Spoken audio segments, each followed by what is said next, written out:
ताज़ा घडामोडी पाहण्यासाठी आमच्या चॅनलला सबस्क्राईब करा, लाईक करा, शेअर करा आणि बेल आयकॉनला प्रेस करा.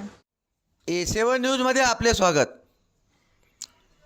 शासकीय वैद्यकीय महाविद्यालयात परिसरात 200 झाडांची लागवड. हिंगोली वाशिम रस्त्यावर असलेल्या शासकीय वैद्यकीय महाविद्यालय परिसरात साई माऊली मंदिर संस्थान व अक्षय साई पात्र अन्नछत्र सेवा यांच्यातर्फे वृक्षारोपण करून 200 विविध झाडांची लागवड करण्यात आली. हिंगोली ते वाशिम रस्त्यावर असलेल्या शासकीय वैद्यकीय महाविद्यालयाच्या परिसरात वृक्षारोपणाचा कार्यक्रम दिनांक 4 जुलै रोजी आयोजित करण्यात आला होता.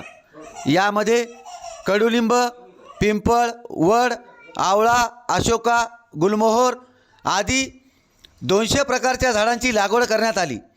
यावेळी वैद्यकीय अधिष्ठाता डॉक्टर चक्रधर मुंगल, जिल्हा शल्यचिकित्सक डॉक्टर नितीन तडस, डॉक्टर नितीन पुरोहित, डॉक्टर भालेराव, मेट्रन आशा क्षीरसागर, गणेश लुंगे, अध्यक्ष साई माऊली मंदिर संस्थान निनाजी कांडेलकर, संजय ननवरे, गजानन महाजन, मुन्ना यादव, गणेश सोनकांबळे, संजय जाधव, शिवा शिंदे, मनीष भगत, बंडू दंडगे तसेच प्रशासकीय कर्मचारी व विद्यार्थी मोठ्या संख्येने उपस्थित होते.